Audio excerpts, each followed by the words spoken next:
कहानी की शुरुआत करते हैं।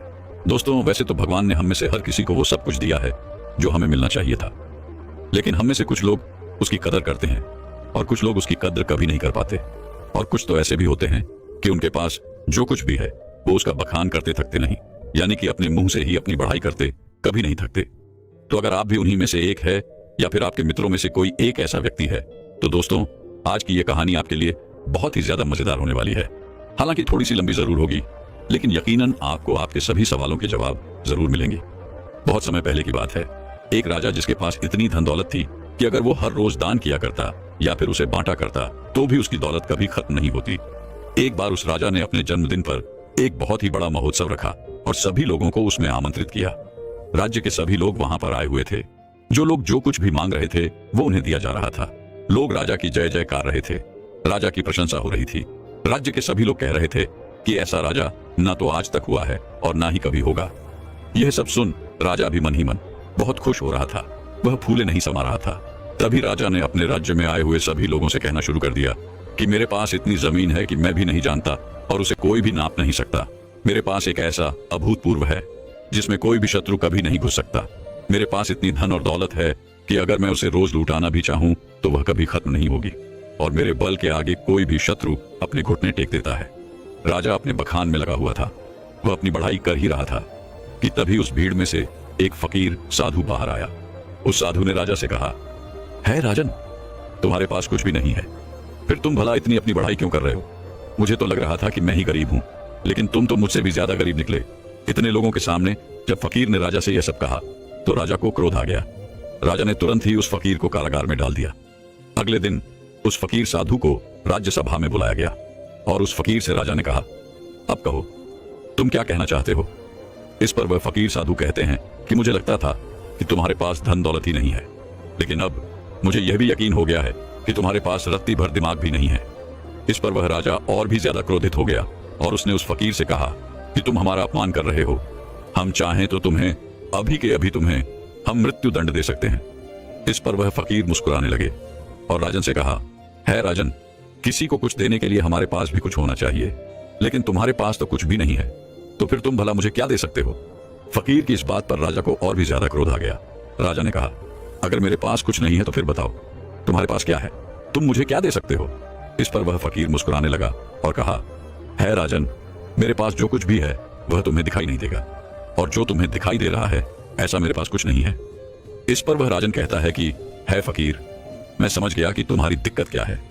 तुम्हारे पास कुछ भी नहीं है और तुम चाहते हो कि तुम्हारे पास धन हो, दौलत हो। तुम गरीब हो इसलिए तुम अमीर होना चाहते हो। तो ठीक है, तुम अपने घर चले जाओ और अब इसकी चिंता करना बिल्कुल छोड़ दो। राजा की इस बात को सुनने के बाद वह फकीर एक बार फिर मुस्कुराने लगा और मुस्कुराते मुस्कुराते वह अपने घर की ओर चल पड़ा। वह फकीर एक टूटी फूटी झोपड़ी में रहा करता था।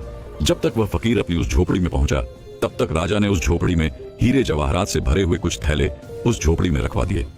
राजा मन ही मन ये सोच रहा था कि जैसे ही वह फकीर इतना धन देखेगा तो वह खुशी के मारे पागल हो जाएगा, और ये सब मैं अपनी आंखों से देखना चाहता हूँ। इसीलिए राजा झोपड़ी के पास में ही छुपकर ये सब देखने लगा। कुछ देर बाद जब वह फकीर अपनी झोपड़ी में आया तो उसने देखा कि हर तरफ हीरे ही हीरे फैले हुए थे और उसके सोने के लिए भी कहीं पर जगह नहीं थी। इस पर उस फकीर ने उन थैलों को निकालकर अपनी झोपड़ी से बाहर फेंक दिया और अपने सोने के लिए जगह बनाई। उसमें से एक थैला जो बच गया था उसे अपने सर के यहाँ पर रखा और फिर उसी पर सो गया। राजा ये सब देखकर बड़ा ही आश्चर्यचकित था कि भला ये फकीर कहीं पागल तो नहीं है। इतने सारे धन के थैले रखे हुए थे, उसमें से उसने एक भी नहीं देखा।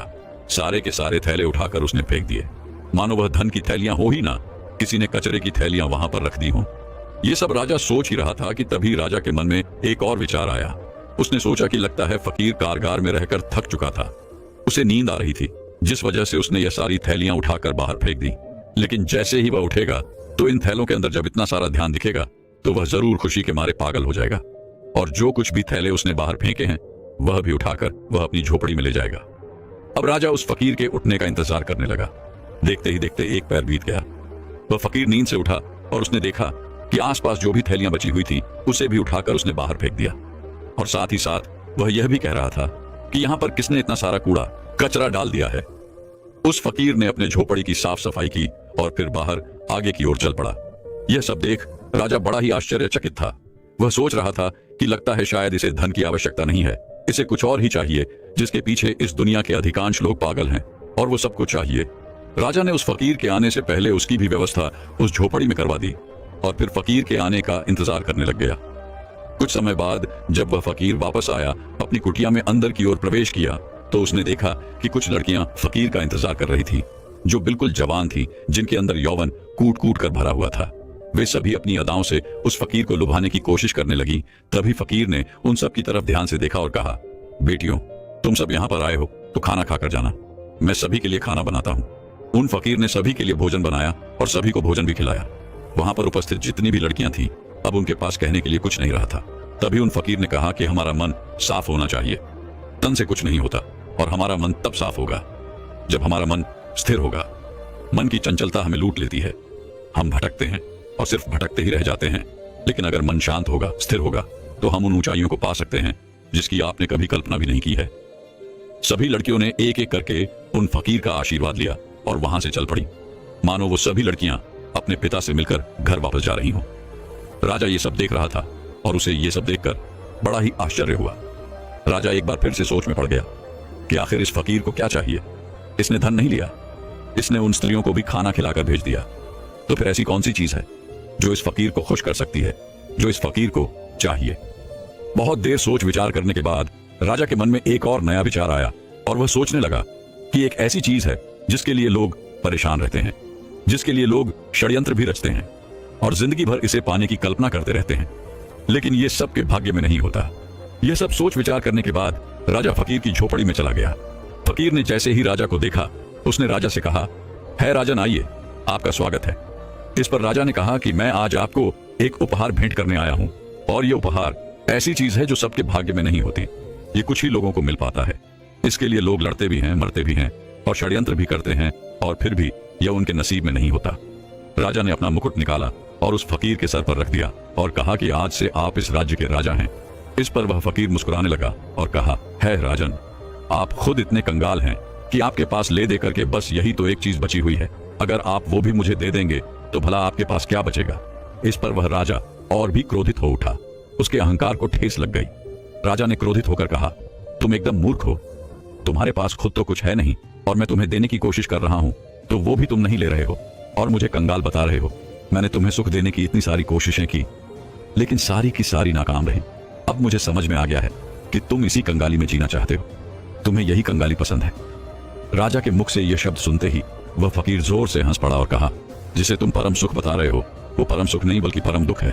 तुम बता रहे हो कि तुम्हारे पास इतनी जमीन है कि कोई नाप नहीं सकता, इतना पैसा है कि अगर तुम बांटते रहो तो भी ये कभी खत्म नहीं होने वाला, और तुम ये भी कहते हो कि तुम्हारे बल के आगे शत्रु अपनी हार मान लेते हैं, अपने घुटने एक देते हैं। लेकिन राजन, तुम यह भूल चुके हो कि यह कभी किसी का नहीं हुआ, यह तुम्हारा भी नहीं होगा। आज तुम्हारे पास है तो ये कल किसी और का होगा, और उसके बाद किसी और का। यही प्रक्रिया निरंतर चलती रहेगी। इसीलिए मैं तुम्हें कंगाल बता रहा हूं।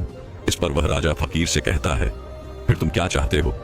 मैं तुम्हारी तरह बन जाऊं, तुम्हारी तरह यह गंदे कपड़े पहनूं, तुम्हारी तरह कटोरा लेकर दर दर भटकता रहूं, भीख मांगता रहूं? क्या तुम्हें यही चाहिए? क्या तुम इसी को अमीरी कहते हो? अब की बार फकीर ने राजा से कहा, है राजन, धन दौलत, राजपाट और व्यापार यह हम सभी करते हैं और हम सभी को करना भी चाहिए, पर यह याद रखना चाहिए कि यह हमारे लिए है, हम इनके लिए नहीं। जिस दिन हम इनके लिए हो जाएंगे उस दिन हमारे जीवन में कोई भी मकसद नहीं बचेगा। हम केवल धन कमाना चाहेंगे, अधिक से अधिक धन, लोगों को मारकर, लोगों को गिराकर अपनी सत्ता बढ़ाना, लोगों की जिंदगियों से खेलना, बस यही सब मकसद रह जाता है। और जब ऐसा होता है तो सब कुछ गड़बड़ हो जाता है, कुछ भी सही नहीं रहता, क्योंकि जो कुछ भी तुम बटोर रहे हो ये तुम भूल चुके हो कि एक दिन ऐसा आएगा जब ये सब कुछ तुम्हें छोड़ना होगा और यह सब कुछ यही रह जाएगा। और उस दिन तुम्हें यह एहसास भी होगा कि जो कुछ भी तुमने कमाया था वो तुम्हारे किसी काम का नहीं, और फिर तुम अपने आप को गरीब ही महसूस करोगे। इस दुनिया में हर एक चीज हम मनुष्यों के उपयोग के लिए बनाई गई थी, लेकिन जैसे जैसे हम उन चीजों का उपयोग करने लग जाते हैं, हमारे मन में एक भ्रम सा पैदा हो जाता है कि ये सारी चीजें हमारी हैं, और हम इसके मालिक बनने की कोशिश करने लग जाते हैं, और हमें ऐसा लगने लगता है कि हमारे पास ही सब कुछ है, और हम अपने बड़े बड़े बखान भी करते हैं। और ऐसे भ्रम पालना अच्छी बात नहीं, जैसे कि तुम्हें हो गया है राजन। फकीर की इन बातों को सुनने के बाद राजा उन फकीर से कहता है कि ऐसी बातें तो कोई दरिद्र फकीर ही कह सकता है, क्योंकि उसके पास तो कुछ भी नहीं है, वो गरीब है और गरीबी में ही जिएगा। और गरीबी में ही अपनी अंतिम सांसें लेगा। राजा की इस बात को सुनते ही वह फकीर एक बार फिर से जोर से हंस पड़ा और कहा, हे राजन, तुम्हारे पिताजी इस समय मृत्युशैया पर लेटे हुए हैं। वह भोजन उतना ही हल्का होता है और हमारे शरीर के लिए उतना ही ऊर्जावान भी होता है। हमारा शरीर इस भोजन को बड़ी आसानी से पचा लेता है और हमारे शरीर को भरपूर ऊर्जा जल्द से जल्द प्रदान कर पाता है। अगर हम कुछ उदाहरण लें तो आपने देखा होगा, आटे की रोटी बनाने में हमें थोड़ा समय लगता है और जब हम इसका सेवन करते हैं तो इसे हमारा शरीर पचाने में भी भरपूर ऊर्जा का इस्तेमाल करता है। वहीं पर यदि चावल की बात की जाए तो इसे पकाने में कम समय लगता है और ये बहुत हल्का भी होता है और इसे पचाने में हमारे शरीर को मेहनत भी बहुत कम करनी पड़ती है, जिससे हमारे शरीर की ऊर्जा बहुत कम खपत होती है। इसी प्रकार खिचड़ी, चावल, उबली हुई सब्जियां, ये सब हल्के खाने में आते हैं और वहीं पर रोटी, घी, तेल इत्यादि ये सारे भारी खाने में आते हैं, जिन्हें पचाने में हमारे शरीर को अत्यधिक ऊर्जा लगानी पड़ती है और हमारे शरीर को इसे पचाने में अत्यधिक समय भी लग जाता है। और आप लोगों ने यह भी देखा होगा कि जब हम में से अधिकांश लोग भारी भोजन करते हैं तो उन्हें नींद बहुत देर तक आती है, अर्थात वो बहुत देर तक सोते रह जाते हैं, क्योंकि इसे पचाने में अत्यधिक समय लगता है, अत्यधिक ऊर्जा नष्ट होती है। इस कारण हमारा शरीर थक जाता है और उसे आराम की भी अत्यधिक आवश्यकता होती है और इसी कारणवश हमारे शरीर में तरह तरह की बीमारियां भी उत्पन्न होने लगती है। लेकिन आजकल हम लोगों को यही नहीं पता होता कि हमें किस तरह का भोजन करना चाहिए। आप में से अधिकांश लोग रोज सुबह सुबह या शाम के वक्त व्यायाम करने जाते होंगे, अच्छा शरीर बनाने के लिए, अच्छा और सुडौल दिखने के लिए, जिससे आपका शरीर बलवान हो, ऊर्जावान दिखे। लेकिन इसके लिए आप भारी भोजन भी करते हैं। इससे आपका शरीर ऊर्जावान और सुडौल तो दिखता है, लेकिन शरीर की वह प्राकृतिक ऊर्जा, वह प्राकृतिक स्फूर्ति और प्राकृतिक ताजगी हमेशा के लिए नष्ट हो जाती है। इसलिए कहा जाता है कि शरीर का बलवान होने से ज्यादा मजेदार है मन का आनंदित होना। यह बात बिल्कुल सच है कि हर एक मनुष्य को व्यायाम करना चाहिए, जिससे उसका शरीर स्वस्थ और सुडौल बना रहता है, रोग मुक्त रहता है।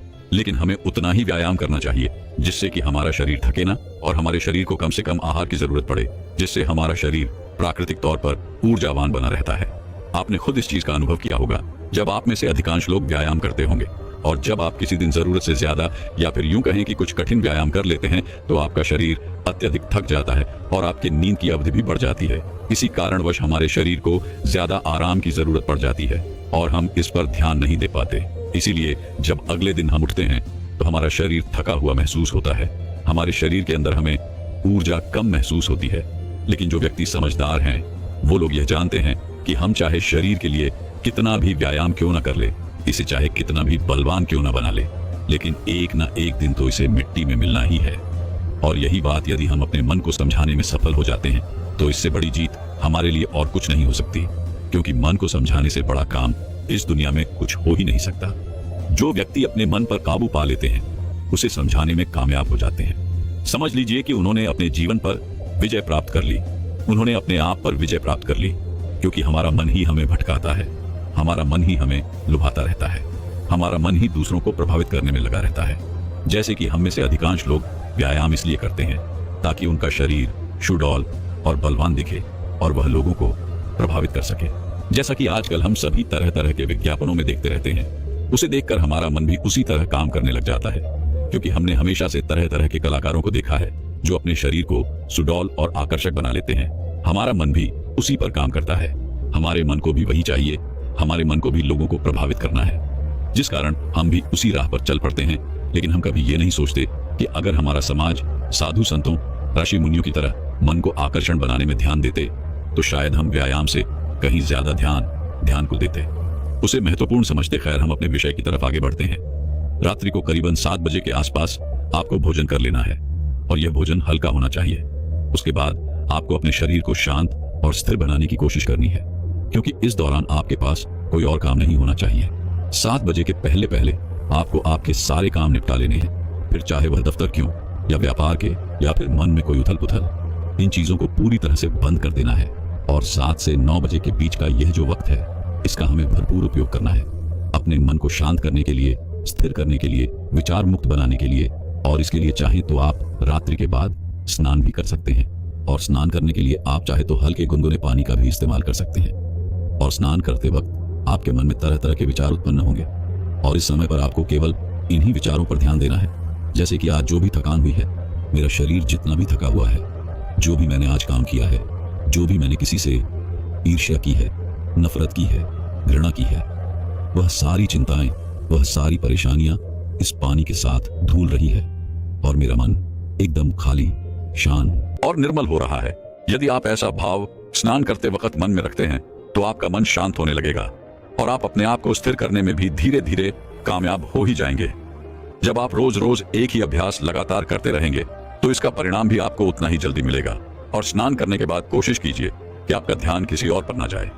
एकदम शांत रहिए। जो भी आपने आज किया है, जो भी वस्तुएं आपने देखी हैं, सोची हैं, सुनी हैं, उन्हें वहीं पर छोड़ दीजिए, क्योंकि वह सारी चीजें आपको अगले दिन फिर वहीं पर मिल जाएंगी। और उसके बाद अपने कक्ष की ओर आगे बढ़े। अपने कक्ष में जो भी सुगंध आपको पसंद हो उसका इस्तेमाल करें। हो सकता है या कोई धूप बत्ती हो या फिर कोई परफ्यूम, आप इसका इस्तेमाल कर सकते हैं। उसके बाद अपने कमरे की रोशनी को धीमा कर दीजिए और मन को शांत करने के लिए, स्थिर करने के लिए कोई शांत संगीत लगाकर उसे ध्यानपूर्वक सुन सकते हैं। और उसके बाद आप बिस्तर पर लेट जाइए और किसी प्रकार के उपकरणों का इस्तेमाल ना करें। बस सोते वक्त अपने मन में अपने आप से कहिए कि मुझे ब्रह्म मुहूर्त में उठना है, और इसे आपको बड़े ही ध्यानपूर्वक कहना है। आपका पूरा ध्यान केवल इन्हीं शब्दों पर होना चाहिए। यदि आप सुबह 4 बजे उठना चाहते हैं तो आप कह सकते हैं कि मुझे कल सुबह 4 बजे उठना है। हे प्रभु, मेरी इसमें मदद कीजिएगा, मुझे अगली सुबह 4 बजे उठा दीजिएगा, क्योंकि आप ही इस सृष्टि के कर्ता धर्ता है। इसलिए मैं आपके भरोसे एक गहरी नींद लेने जा रहा हूँ और मुझे पूरी उम्मीद है कि आप मुझे कल सुबह 4 बजे अवश्य जगा देंगे। अपने मन में यह भाव बनाए रखें और इसी भाव के साथ आप गहरी नींद में चले जाएं। आपको ऐसा पूरे 21 दिनों तक करना होगा। उसके बाद आप खुद ही एहसास कर पाएंगे कि जब आप नींद में थे तब भी आपको आपके आसपास क्या हो रहा है, इन सब का ज्ञान था। आप नींद में भी जगे हुए थे और अब आपका जागरण पूर्ण हुआ और अब आप योग निद्रा में प्रविष्ट हो चुके हैं। आप यह भी एहसास कर पाएंगे कि जिस नींद को पूरा होने में 8 से 10 घंटे लगा करते थे, और उसके बाद भी जब हम अगली सुबह उठते हैं तो हमारा शरीर थका हुआ और बीमार सा महसूस होता था, अब वही नींद केवल 4 से 5 घंटों के अंदर पूर्ण हो जा रही है। और आपके शरीर में भी एक अलग ऊर्जा है, अलग शक्ति है। आपका मन भी स्फूर्ति से भरा हुआ है और आपका मन भी सभी कार्यों में बड़ी सरलता से और सहजता से लगने लगा है। और ऐसा इसलिए हो पाता है क्योंकि ये नींद आपकी वास्तविक नींद है। पहली जो नींद आप सो रहे थे उसमें आपके मन में तरह तरह के विचार रहते थे, तरह तरह के आपको सपने दिखाई पड़ते थे। आपका मन, आपका मस्तिष्क पूरी रात्रि भर काम करता रहता था। आपका शरीर आपके भोजन को पचाने के लिए कार्य करता रहता था, जिससे आपकी ऊर्जा नष्ट होती रहती थी। इसी कारणवश जब आप उस नींद से उठते थे तब भी आपका शरीर उसी प्रकार थका हुआ, हारा हुआ और कमजोर दिखाई पड़ता था। लेकिन जब आप इस प्रक्रिया का इस्तेमाल करेंगे तो उसके बाद ना तो आपके मन में कोई विचार होंगे, ना ही आपका शरीर थका हुआ होगा, और ना ही आपके शरीर को किसी प्रकार के किसी क्रिया को करने की कोई आवश्यकता पड़ेगी। आपका मन, आपका दिमाग पूरी तरह से शांत होगा। और जब आप अगली सुबह उठेंगे तो आपका शरीर पूरी तरह से ऊर्जावान बना रहेगा। आप किसी भी कार्य को पूरे मन और लगन के साथ पूरा करेंगे। ना ही आपको आलस्य आएगा और ना ही आप थकेंगे, और ना ही आपको पूरे दिन पर किसी प्रकार का कोई तनाव महसूस होगा। आपका पूरा दिन तरोताजी से भरा हुआ रहेगा। आपके लिए एक नए दिन की शुरुआत होगी। आप हर काम में आनंद लेंगे। योग निद्रा में पहुंचने के बाद आपका ध्यान करना भी अत्यधिक सरल हो जाता है। आप बहुत जल्दी ही गहरे ध्यान में उतर जाते हैं। रात को योग निद्रा लेने के बाद ब्रह्म मुहूर्त में किया गया ध्यान सबसे लाभकारी होता है। इसलिए जब भी आप योग निद्रा से उठें तो कोशिश कीजिएगा कि कम से कम 1 घंटा आप ध्यान के लिए अवश्य निकालें। ध्यान ही वह मार्ग है जिससे आप उस असीम शक्ति को समझ पाएंगे, उसे पहचान पाएंगे, उस विराट रूप को देख पाएंगे। आप उसे देख पाएंगे जो इस कण कण में बसा हुआ है। आप वह सब कुछ देख पाएंगे, समझ पाएंगे जो आज तक इन शास्त्रों में लिखा गया है। इन शास्त्रों का निचोड़ अब आपको ज्ञात हो जाएगा, जो आज तक यह आर्षि मुनि हमें सिखाते रहे हैं, जिस पर पूरा अध्यात्म टिका हुआ है। हमारे शास्त्र, वेद और ज्ञान ये सब कोई पढ़ने या रटने की चीजें नहीं है। ये तो अनुभव है। इसका हमें अनुभव ही करना चाहिए। यदि आप इसे रटने का प्रयास करते हैं तो आप कुछ नहीं हासिल कर सकते। इसका आपके जीवन पर कुछ असर नहीं होगा। ये ज्ञान केवल आपके मस्तिष्क के ऊपरी भाग और मन के ऊपरी भाग पर ही रहेगा। यह कभी आपके मन को प्रभावित नहीं कर सकेगा, जिस कारण यह हमारे मन में एक तनाव पैदा करेगा, जिससे हमारे जीवन में भी तनाव उत्पन्न होने लगेगा। लेकिन यदि आप इन चीजों का अनुभव करते हैं तो यही ज्ञान, यही वेद, यही शास्त्र आपके लिए आनंद का कार्य करेंगे। आपको हर जगह आनंद की अनुभूति होगी।